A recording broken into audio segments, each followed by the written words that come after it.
Hello, and welcome to the second segment in our four-part series concerning the sale of your family business. Today, we want to concentrate on the family dynamics. Very often, the family business has played a huge role in the lives of most of the family members, sometimes one or two more than others, but it's always been very significant. I myself worked for my uncle's carpet cleaning business, and it was definitely a family business. I worked weekends and evenings cleaning carpets and upholstery. My sister was his receptionist. My mom was the office manager, and my stepfather was the sales manager. So there was a lot of dynamics. There was even a bit of shouting going on. So I understand how important that is. So our goal today is to provide a bit of guidance on how you navigate the essential discussions with your family members. So you've come to the conclusion that maybe it's time to sell. How do you broach that with your family? I'm delighted to be joined by Ron Prehogan, president of Equitas Consultants, Inc. Ron is a legal expert and certified family business facilitator. Besides his law practice, which focuses on commercial transactions, mergers, acquisitions, sale of business properties, Ron provides consulting services to family businesses, focusing on succession planning, communications, governance, and mediation services. Ron, thanks for joining me. Thanks for having me, Mike. Delighted to be here. Great. So let's start off. How much should mom and dad share about the potential sale of the business, and when should they start sharing? So a lot of it depends on who they're sharing it with, right? There are often family members in the business, often family members not in the business. Clearly, those who are involved in the business, the sooner the better. Think of your family members, hopefully you do as partners, even if they aren't owners. If you treat them like partners, I think you'll find you'll have the most success that way. It's about communicating with them. For family members not in the business, it's still important to communicate, no question about it, but there isn't the same impact on them. And so, it's at a different degree. And do you work with the parents to sort of develop a strategy to share this big news? Yes. Well, it can be in a couple of forms. Sometimes it's sharing news. Usually that's not as good as working with them at an earlier stage, perhaps even before the decision is made to sell, to involve one or more children in the business. So I get involved in various ways, both in advising and in helping with communications. And I suspect that it must be sort of almost a different approach when you have all kids in the business, you have some kids in the business, you have no kids in the business. It must create a different dynamic as you try to, I know every parent wants to be sort of fair and equal with their children. Right. And as I was saying before, the greater the degree of involvement, the more important it is, and the sooner the conversation. I had one situation where I was working with a mother who owned the business, and her son was in the business.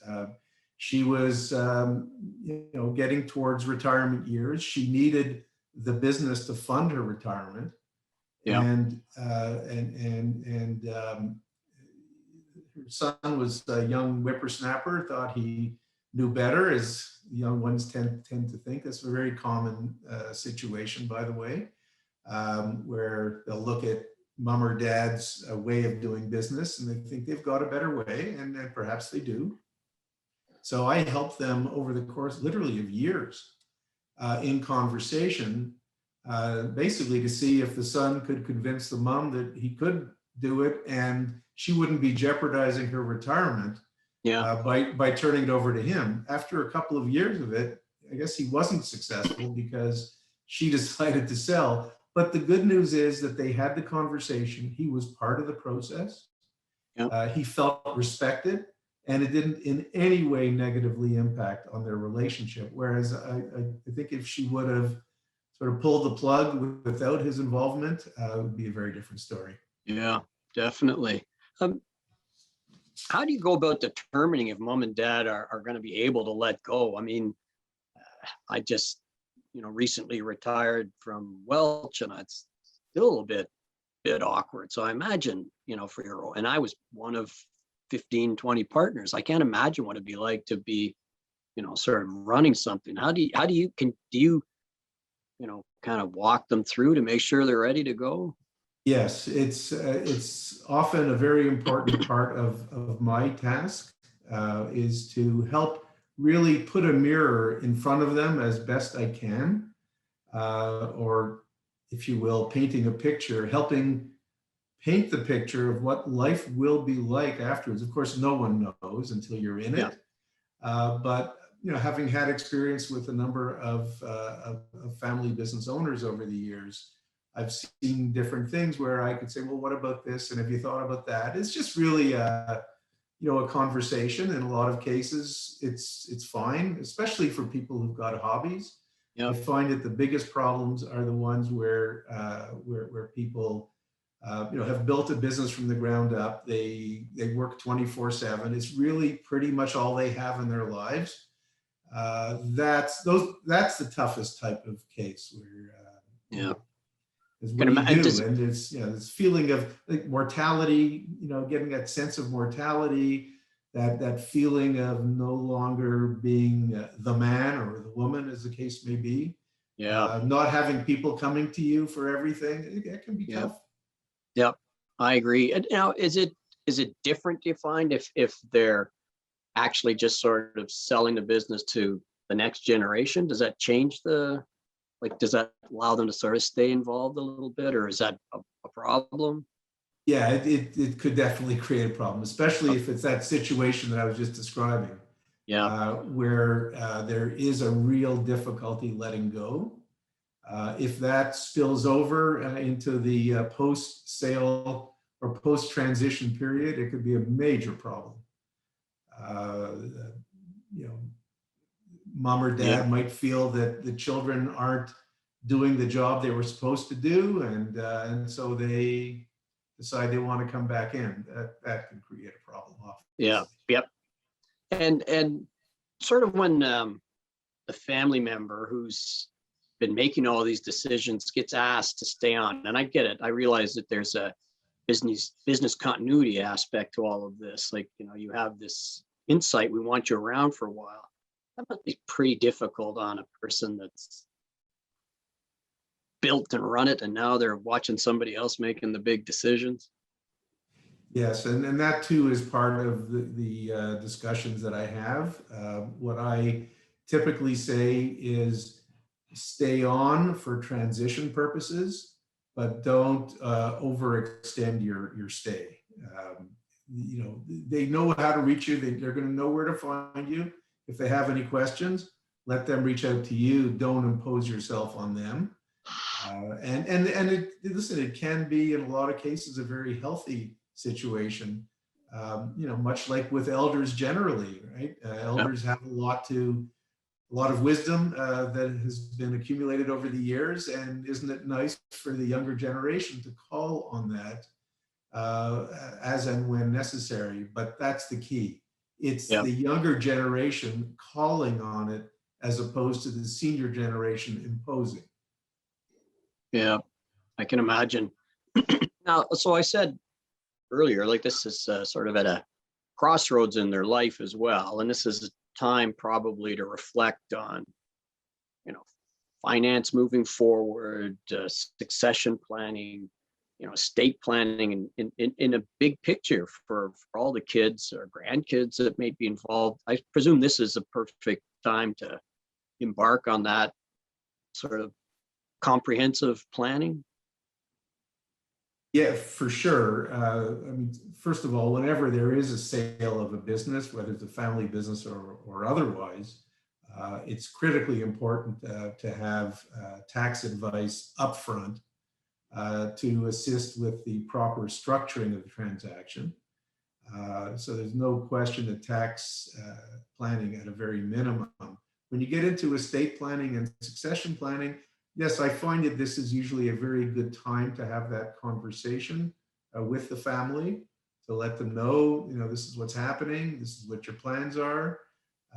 This is if something were to happen to the mom or dad, what are the plans with the estate? And, if there's one kid who's going to be taking over the business, perhaps, or involved in the business, even in the event of a sale, there might be a different treatment towards others.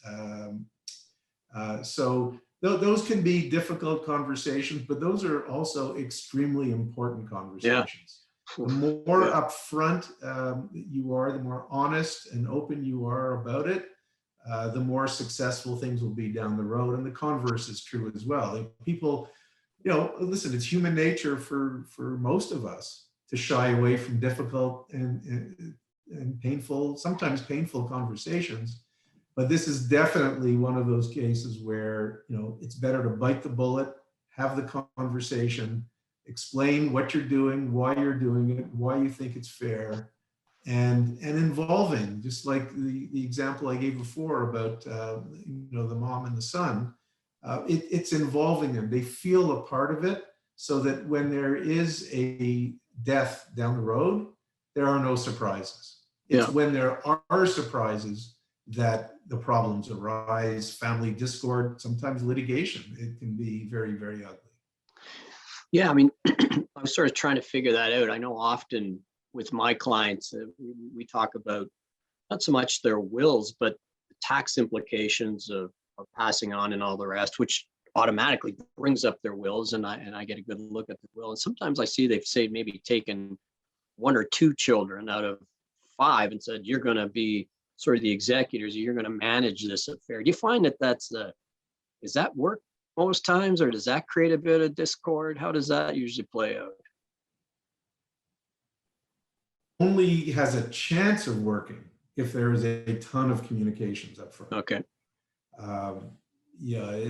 That's what it's about, because everyone has their own idea of fairness. Everyone looks at the world in a different way. And so in this case, the important one, frankly, is the mom or dad who is doing the planning. Mm-hmm. The more that the senior generation is able to communicate their plans, the better. The rest of it is honestly, the rest of it is just detail after that. Mm-hmm. But if you don't do that, then guess what happens? Mom or dad dies. Kids read the will or hear about the will for the first time, and each one of them is now making their own assumptions about what mom or dad really wanted. And that's when you've got all the problems. Never mind the assumptions. Let mom and dad tell the kids at the right time, this is what we're doing, this is why we're doing it. Yeah, good. That's great advice. And do you help work with the families to sort of, often it's difficult for the parents without the sort of legal and financial background to kind of explain what it all means. Do you work with the families to lay out for them, this is what it means? Yeah. Absolutely. I mean, like I said before, Mike, these are very, very difficult conversations to have in most families, in my experience. We're not used to, in our culture, we're not used to talking about money. Other cultures, there's no problem. Your next door neighbor knows how much money you're making. Okay. But there's something about our culture where money is taboo. Yep. And so just the thought of having the discussion is extremely painful for a lot of people. What I do is I assist with that communication. I help bring out the conversation in a way that's civilized, respectful, professional. Yeah. When you're in someone's office, a lawyer's office in a boardroom, and you're having a professionally facilitated conversation, it has a much different tone than when you're sitting around the dining room table. And listen, there's a place for both. I'm not saying that one is better than the other. Yep. But sometimes that professional advice and involvement can be critical. It just allows people to go, instead of going like this, my shoulders up in a conversation, people are going into it like this. First of all, knowing that someone else is leading it, and that it will all get done properly. Yeah, I mean, it's I hate to say it, but it's remarkable what happens in families when they start splitting the pie. I mean, I can remember one of my partners he was in one of our boardrooms having a discussion, and I hear all this yelling and carrying on, and he comes storming out of the boardroom. I said, "What's going on?" He said, "Oh, they're arguing because somebody got a fridge that didn't get a fridge, and that should be taken off the way this gets all distributed and all the rest." So he said, I just said, "I'll come back when you guys have finished this. I'm not sitting." So it is remarkable. Yeah, in the real estate industry, they say location, location, location. Well, when it comes to family businesses, it's communication, communication, Yep, communication. I hear you. Okay, well, that's Can't great. have enough of it. Yeah, that's great advice. And thank you very much for joining us today. We'll sign off My for now, pleasure. and hopefully we'll see everyone at part 3 of this series. Thanks, Ron. All right. Thanks for having me, Mike. Yep. Have a good day. Yep.